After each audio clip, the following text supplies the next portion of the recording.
Sports Talk. Let's go.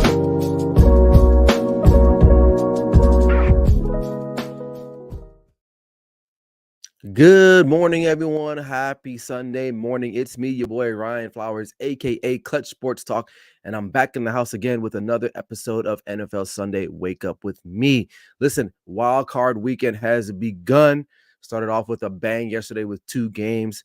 First starting in Houston and then finishing in the nightcap in Kansas City in a cold Kansas City night. But look, we got lots to talk about. I got to talk about the coaching carousel that's taken place this past week.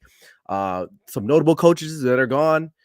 Give you some thoughts about some of these teams and what they need to be doing as far as their next coach, and also the guys that were fired. What I think would be a suitable option for them. Also, I have to talk about a little bit about what happened last night, and also jump right into the rest of the games for Wildcard Weekend, and then wrap up the show with my clutch picks of the week, Wildcard Edition. So, hey, listen. We got lots to get into, so sit back and relax and enjoy the show. This is Clutch Sports Talk, NFL Sunday Wake Up with me, Ryan Flowers. Let's go.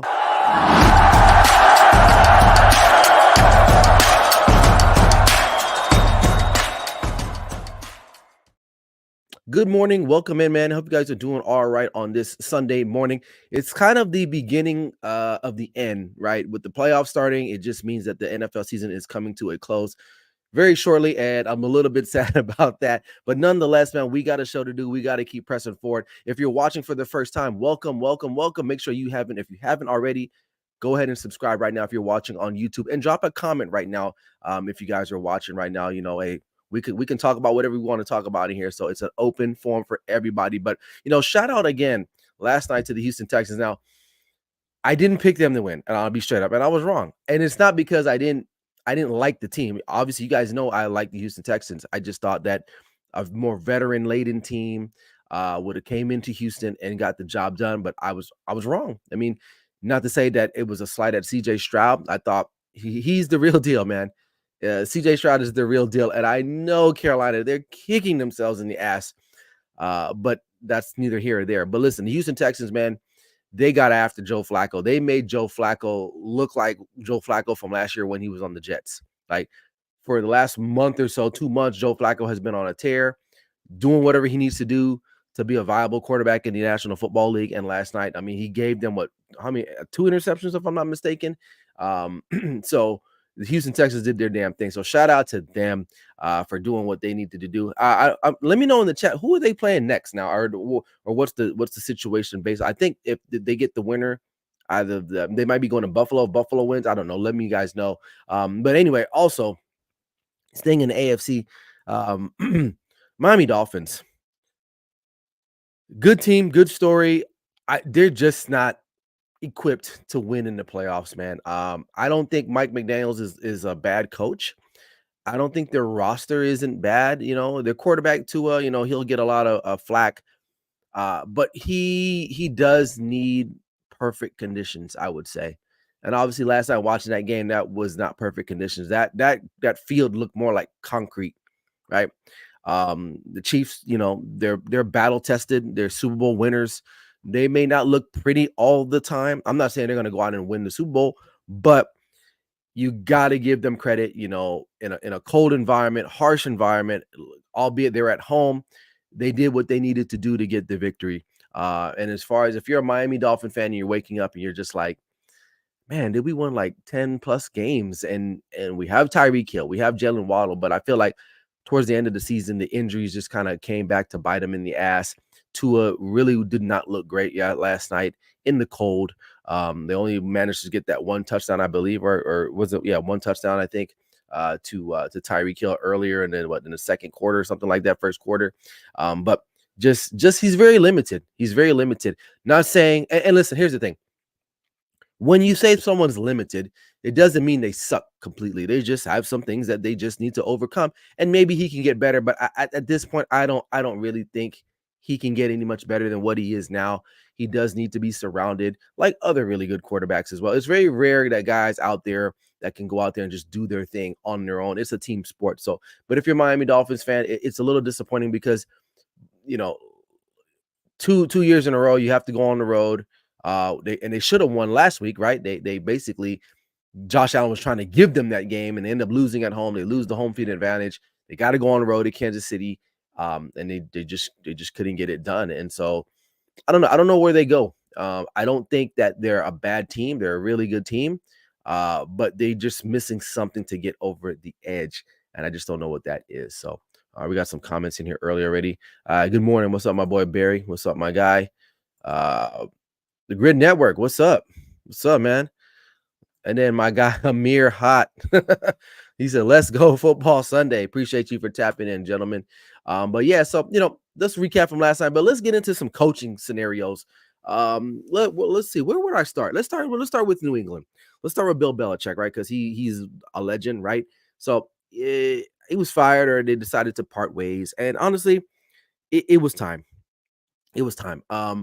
He's been there, what, 20, 23, 24 years, 6 Super Bowl rings. The last couple years just really haven't been great. And sometimes when you stay somewhere long, the message becomes stagnant, right? Um, and I feel like his GM duties or his role hasn't been really that great. He has not really ever really produced any proficient um, offensive talent other than back in the day with Hernandez and Gronk, right? But as far as wide receivers, they never really went on and got any top tier guys in that regard, and then they try to nickel and dime it through free agency. And it's sad because Bill Belichick's legacy really now is in my opinion, it feels like it's not diminished, but it's not even tarnished. But there is some question marks now. Now you're like, well, Tom Brady probably had to do a lot with their success, more than what we thought, right? At first, we were like, well, maybe it was 50-50. And then Tom leaves and goes to Tampa and wins the Super Bowl in his first year, right? And then Belichick struggled. He struggled, the last couple of years of his career in New England. And now the New England have moved on. Now they've hired another internal guy. I'm not a big fan of the internal guy. I just, Gerard Mayo was a great player for them. And I know he's going to try to reconstruct or do some type of a hybrid Patriot way. And I mean, I think they needed to go outside, honestly. Because hiring from within sometimes it really doesn't work out. Off the top of my head, I can't really think of any team that when they've hired from within, it's worked out. You go back through college ranks, to the NBA, even through NFL. You got to get an outside voice. And if you get a guy that played for Bill Belichick, was coaching under Bill Belichick, not to say that he's not going to have his own identity, but a lot of his DNA is what Bill Belichick gave him, right? So we'll see. I mean, good luck to them. Hopefully they'll be able to draft competently on the offensive side of things. But we'll see moving forward the Patriots, what they need to do. Now, as far as Bill Belichick is concerned, he still thinks he's got some juice, right? You saw his press conference. He wasn't mumbling. He was very clear, concise on what he was saying. He was interviewing. He was definitely interviewing and letting other teams know, like, hey, man, like I'm not going to come here and be like, yeah, so we're just going to play for the game. He's not doing that. He was looking good, looking dapper in his suit. He wants to still coach. And I think he still should if he needs to, or just right off into the sunset. But wherever he goes next, in my humble opinion, just be the coach. Do not be the GM. Just be the coach, because we know his GM skills are lacking, as the kids would say, or they're mid. So as far as him is concerned. All right. Pete Carroll, we'll talk about him in Seattle. I'm not surprised with this one, too. A lot of people are like, oh, my God, like Pete Carroll got fired. I mean, listen, he's been there a while, too. 2 Super Bowl appearances, 1 Super Bowl win. His voice is getting stale in that organization, too. Now, Pete, for those who don't know, he's a very young 70-year-old, right? Very active. I think he can still coach, too. It just depends on the situation. But I really thought that Seattle needed to move on. Now, Seattle, in my mind, again, I think they might try to do the internal thing again. And I heard reports of Dan Quinn being maybe lined up for that job. And I'm like, I like Dan Quinn. But and you guys, if you watch my show, I'm not a big fan of defensive coaches. I'm really not, right? Because they can't get the quarterbacks right. And Dan Quinn was good enough to get to a Super Bowl. Probably should have won that Super Bowl. And I'm not saying that because I want him to stay in Dallas. Again, he's another Pete Carroll disciple, and it's going to be almost the same message again, in my opinion, right? You got to look somewhere else, I would say. But if you want that same type of that same mindset, Mike Vrabel, I think, would be a pretty good spot there because Seattle is like the Tennessee of the West, right? But so as far as Seattle is concerned, pretty good roster, right? I think they're gonna have to figure out the quarterback situation. Geno Smith obviously had the comeback player of the year award last year. Really did not live up to the contract and the hype this year, which okay, it is what it is. I mean, it's Geno Smith. He's a pretty competent quarterback, but for them to take the next step, they need a younger guy, and they need to go on in the draft somehow, some way, and get it. But because the roster itself is not bad. I mean, offensively, if Kenneth Walker can stay healthy, you got DK Metcalf if he's not losing his cool or speaking sign language. Jackson Smith and Jigba, they still got some guys. They still got some guys out there. So I think that Seattle is in a good situation, but you got to get the right guy. Like and we'll see from there. But again, their quarterback is going to come into play. Who else? Arthur Smith. He was fired from the Atlanta Falcons. This is a very interesting job. All right, Arthur Smith literally they drafted well in the last couple seasons for sure, especially on the offensive side of things. He just would not give the ball to his studs. I don't know what it is. Probably should have never been a head coach in the first place, right? But it is what it is. They were 2 seasons there. He's gone. They need to. The biggest problem in Atlanta is the quarterback between Desmond Ritter and the other guy, Taylor Heineke, which I knew from the start that wasn't going to be a very successful marriage there. And Falcons fans came after me. Not to say that I'm saying I'm right. I'm just saying, like, if you've watched football long enough, like I have, man, and I watched a lot of football. I'll be 40 at the end of this month. You got to have the right quarterback. You got to have the right quarterback. And Atlanta, they got everything else, pretty solid defense. The edge rushing can probably use some work. Solid O-line. You got a good running back in Bijan Robinson, Drake London, Kyle Pitts. You got a good offensive line, good secondary. You got to get the quarterback, and think that's what they're missing is a quarterback. So if there's a trade that needs to be had, or somehow, some way they can maybe get some type of a bridge quarterback. Kirk Cousins might be available. I know people, oh my God, Kirk Cousins, like he might be good enough to get them into a situation, but we'll see. But the Atlanta Falcons, they needed to get rid of him. That guy didn't need to be there anymore. Who else? Ron Rivera. Ron Rivera relieved of his. I mean, that's not a shocker. I think that we're surprised that he made it in through this year. So Washington again is in that same situation with Atlanta. The quarterback, Sam Howell, is not the guy. Period. That's it. And as a Cowboys fan, I see the Commanders twice. They got some decent guys on that squad, man. Like, Brian Robinson Sr., the running back, right? Terry McLaurin. Like, they got dudes. And then they had this fire sale on their whole defensive line, which that was the identity of the Washington franchise for quite some time.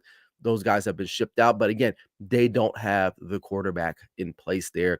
So if whoever takes that job, there are some positives. Number one, there is some talent there. Number two, you have new ownership that's willing to pump resources and money into the organization to get it to a certain level. However, again, it starts with the quarterback. And I believe I think, correct me if I'm wrong, chat.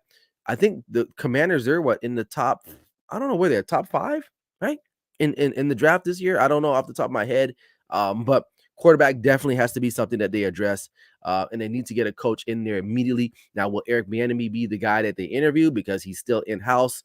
Who knows? Eric Bieniemy might be getting some other offers or some looks otherwhere else. So we'll see. Tennessee Titans. Mike Vrabel's out. Again, kind of like one of those things again where the voice, he's been there a while. Mike Vrabel was very successful, right? What he was able to do in Tennessee without really having like star-studded players other than Derrick Henry. He's a very good football coach, has a great mind. Tennessee, they're in complete rebuild. Derrick Henry does not look like he's going back there. Ryan Tannehill is probably going to be gone. Will Levis looks like he may be the guy there, but it just depends on who the coach is when they come in there. So not really any talent on the wide receiver. DeAndre Hopkins, I know he's there for one more year.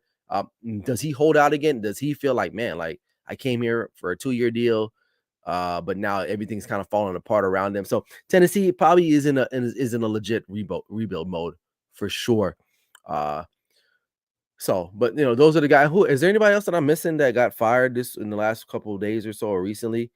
I think that's about it. Obviously, the Chargers. Oh, Raiders. I know Raiders haven't fired anyone. Well, they did fire Josh McDaniels, but they're interesting too. I know they have their interim coach with Antonio Pierce. They're in a tough spot. Mark Davis is definitely in a tough spot because if you don't know, Mark Davis is a very player-friendly kind of owner, right? You guys watch the I think there was like a documentary about him and when his dad was running the team and how he would always be on the side of the players and he really built relationships with the players and right now you have a team where the players are like clamoring to have Antonio Pierce be their next head coach, right? Um, but Jim Harbaugh is out there now. Well, not officially, but there's talks, right? He just won a national championship. I think he may pull a Pete Carroll and get out of Dodge before the posse shows up, right? um, Before he can be levied any sanctions on the program and just leave it up to whoever else cleans up the mess for him and get back into the NFL. I think Jim Harbaugh wants to win in the National Football League. He's won in college now, and I think he wants to go back and get to the mountaintop and win that Lombardi. But is the Raiders the place? And Mark Davis has a decision to make because number one, again, like I said before a couple seconds ago, his players want Antonio Pierce, right? And I listen. I like what he did. They went 5-4 when he took over. A couple games they probably could have won, right? I think back to that Miami game a couple weeks ago, right? Could have been 6-4, whatever the case may be. They go on the road, beat Kansas City, which is not easy to do. And the players love him. The players love him. But again, if I base it off of my system or the way I value coaching, excuse me, he's a defensive guy. And is he going to be able to mature and groom a new quarterback? Because O'Connell is not the guy. The Raiders need a quarterback. Okay, Jimmy G, not the guy. They need a quarterback. All right. They're also kind of like Atlanta, where too they have a pretty solid offensive scheme, right? Or guys, you got Devontae Adams, Josh Jacobs, Renfro. They got some guys, right? It's just the quarterback. Defense was vastly improved since last year, right? But Jim Harbaugh, if Jim Harbaugh becomes available, I think that it doesn't look good for Antonio Pierce. Now, Antonio Pierce, I think, is getting some looks from other teams, which is good for him. It gives him some leverage. But I think Mark Davis is like at home right now here in Las Vegas and is like, damn, come on, Jim. Let us know. Are you trying to get back to the league? Because if you are, I want you to be my coach. All right. So we'll just have to wait and see. But it's definitely a tough situation. If it was me personally, I would probably go with Jim Harbaugh. Just because he has a more expansive resume. Yeah, and it's no shot at Antonio Pierce, right? But if you look at Jim Harbaugh's resume, it's pretty good. The only thing about him, he does wear out his welcome pretty quickly. So we'll have to wait and see about that. So let's go to the chats because we got some bunch of chat comments in here. Patrick, what's up, my guy? He says CJ Stroud broke the mold of Ohio State quarterbacks transitioning to NFL success. The pick Cleveland gave up for Deshaun Watson trade. Houston owns this year's draft. Oh, absolutely. And listen, I like CJ Stroud. Let's not go overboard a little bit. Like he had one good year. Let's see how the rest of the playoffs pan out, and let's see what happens next year. I don't want to just say, oh my God, this guy is he's good. He's good. Okay, let's just leave it at that and move forward. All right, Patrick also follows up and says, we thought Russell Wilson contract looked bad. Excuse me. Deshaun looks worse, and Cleveland must write any check they can to keep Kevin Stefanski in-house. Yeah.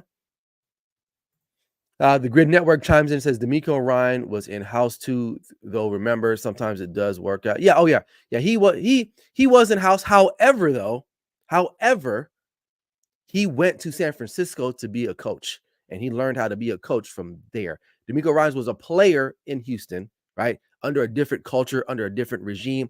Went to San Francisco to build and identify his culture, and has brought that culture back over to Houston. So slightly different in regard, and it's working out for them so far. But what I mean is guys that are like Gerard Mayer, like example, coach under Bill Belichick, played under Bill Belichick, and now he's taking over the Patriots.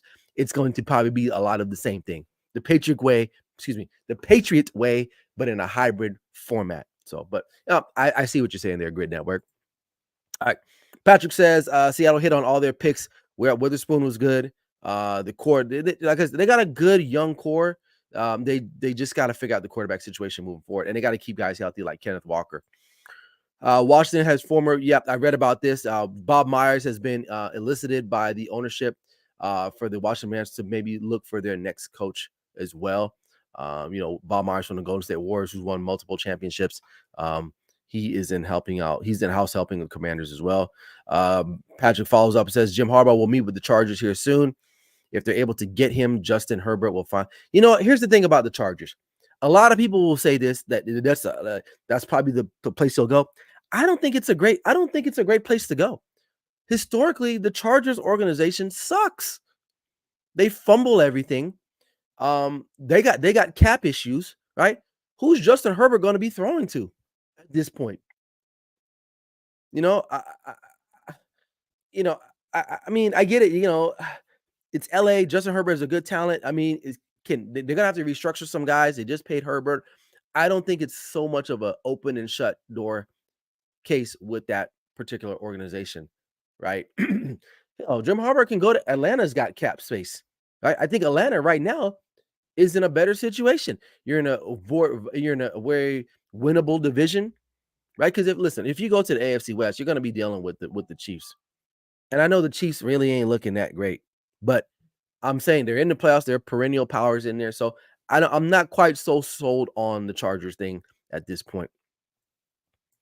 All right, Patrick says the least appealing job is Carolina. Oh yeah, for sure.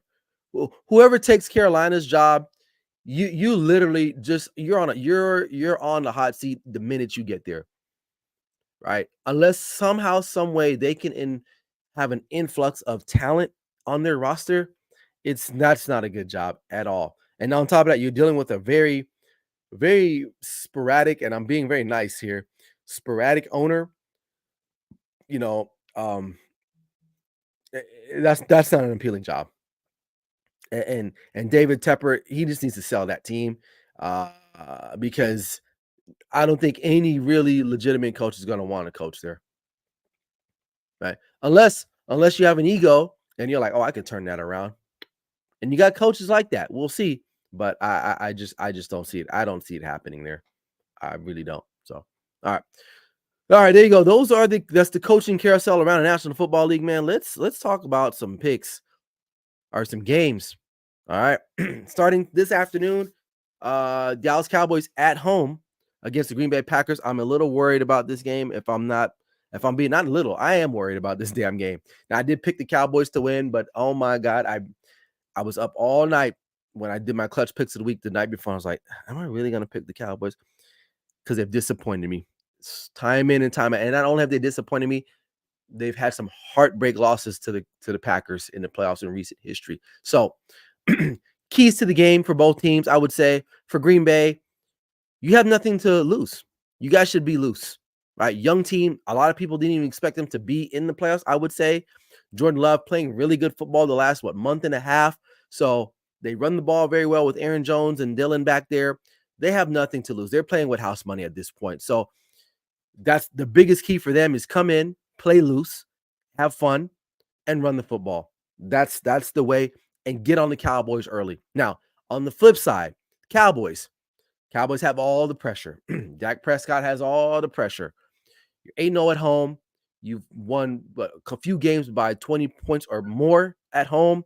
All the pressure's on Dallas. But for Dallas to get to end this game, they got to take advantage of any opportunities early in this football game. If you let Green Bay hang around, that does not look good for the Dallas Cowboys. And I think their butt cheeks will get tight and end up blowing this game. But for the Cowboys, CeeDee Lamb and Dak have to connect early and often, and they got to score touchdowns and not field goals. Now, the thing between these two teams is that will the Packers be able to keep up with the Cowboys if there is a shootout? Okay. If there's a shootout, I don't know. So it's in the best benefit for the Green Bay Packers to keep this game close in order for them to win. However, though, I'm going to take the Cowboys to win this game. And that might be a partially homer pick today. I typically don't do that, but I got to support my team in the playoffs. And we'll see what happens next if they win this game and move on till the divisional round next week. All right. LA Rams, Detroit Lions, probably the next game this is a very good one too. You got Matthew Stafford, Jared Goff playing each other's former teams. You can't write this up any better. Matthew Stafford going back to Detroit where it all began. As far as keys to the game, Matthew Stafford, they got to throw early and often. Get on top of the Rams. The Lions. The defense is still a little bit porous. It can be had. We've seen that in the last couple weeks of their season. They gotta get on top of the Detroit Lions. Now, that pass rush is legit with Hutchinson out there, but if Matthew Stafford can get going early, get guys like Puka Nacua, Cooper Kupp going, and Kyron Williams, who's having a really good season as well. The Rams have a chance. Now, as far as the Lions are concerned, take advantage of the home field, right? It's been a long time since they've hosted a home playoff game, right? That atmosphere is going to be crazy in Detroit, right? You harness that. Take that energy, run the football with Jahmyr Gibbs and Montgomery, ball control, protect the football, and you guys might get out there with a win. Now, I am taking the Rams to win this game. I like Matthew Stafford in this particular matchup. He's a veteran quarterback. He knows what he's doing there. I don't think he'll be too afraid of the moment. He's played in a Super Bowl. It'll be a close game, and it may be a little bit back and forth, but I do like the Rams to win this game. All right, Pittsburgh and Buffalo. Now, this game got postponed till tomorrow, I believe. It's 1:30, I think, Eastern Standard Time, because the weather should have been played today. Would have been the middle game. Buffalo's at home. If Pittsburgh has any chance, right? TJ Watt ruled out. Mike Tomlin's going to have to work with the defensive coordinator, and they're going to have to take advantage of Josh Allen throwing up a couple interceptions or turnovers in this game. It's going to happen. They have to force that. Somehow, some way, they're going to have to generate some type of turnover. And then on offense, Mason Rudolph, just play steady. As long as they can keep it close and Najee Harris can continue to run the football. He finally rushed for over 100 yards, I think, last week for the first time this year. If they can keep that momentum going and not turn the football over and just play very vanilla football, but keep everything in front of them, they may have a chance because of the weather conditions, right? Buffalo, on the other hand, don't turn the football over.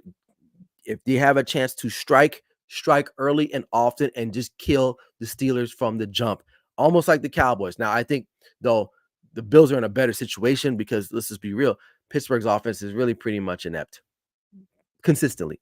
Okay. Every now and then you may get some type of offensive performance from them, but realistically, I don't really see that happening. But Josh Allen protect the football, and all they have to do is score a couple points early and often in the game, and they'll get the win. So, but in the end, I ended up picking the Bills winning this game, and actually covering the spread. I believe it's -10 at this point, and I think that's probably doable. And then finally, Philadelphia versus the Tampa Bay Buccaneers. A matchup from, I believe, week 2 or week 3 when the Eagles just destroyed Tampa Bay. Now, both teams are two different teams now. Eagles 1-6 in their last 6 games. Does that make sense? 1-5, excuse me. 1-5 in their last 6 games. And really, that one game they won was an overtime nail biter against Buffalo, and a game that they probably should have lost if it wasn't for their field goal kicker kicking that miraculous field goal to send the game into overtime. As far as keys of the game, they're going to have to figure something out on defense. The defense has to get right. You cannot give up 30-something points a game and expect to win games in the playoffs. So their defense, how they do that, I don't know. So late in the season, you're going to be without A.J. Brown offensively. Run the football. Run the football, Philadelphia. Jalen Hurts is not him this year, right? Not bad. He's not trash, but he's not the same player that he once was last year, okay? But run the football. Try to take advantage of Baker Mayfield's overconfidence. We know Baker Mayfield has that gunslinger type mentality. So if you're on a defense, you got to be on the lookout for him taking that extra, not being very protective of the football, okay? And you may be able to have enough to win this game and move on. Now, Tampa Bay, for instance, look, I just talk about Baker Mayfield's overconfidence. He needs to keep that in check. Yeah, between him and Mike Evans, very good tandem there. As long as they don't turn the ball over, they have a legit chance of winning this game at home. I think this game will be close, but in the end, I don't think Philadelphia's defense will be able to stand up to it. So I'm going to take Tampa Bay to win this game. So there you have it. I got Cowboys over Packers, Rams over the Lions, Bills over the Steelers, and Tampa Bay Buccaneers over the what you call it? Philadelphia Eagles. Let's look at some comments. What's up, Mike Warden? Yeah, he says go Cowboys. He says Matthew got to get his receivers working early, but I do not know if he can handle the run and the pound of the Lions. I think, yeah, I think that's an excellent point. I think it's going to boil down to that, so we'll have to wait and see. So, but yeah, there you have it. So, recap here, clutch picks of the week. 1-1 after one day of the wild card. The Browns let me down, but we got Kansas City winning last night. I got the Rams, Cowboys, Buffalo Bills, and Tampa Bay Buccaneers to round out the wild card weekend. So, all right. There you have it, folks. It's gonna be a good one. I'm hoping my Cowboys can get the job done, man. But listen, if they don't, it is what it is. We'll keep rolling on with NFL Sunday Wake Up, but hopefully we'll be in good. I'll know around 4:00 my time what mood I'll be in. So we'll have to wait and see. But that's all the time I got today, man. Hope you guys enjoyed the show. Make sure if you haven't subscribed already, man, make sure you guys do so now. Appreciate the support. That's all I got. Until next time, this is Clutch Sports Talk, NFL Sunday Wake Up with me, your boy Ryan Flowers. Never settle till the work is done. We'll see you guys later. Peace.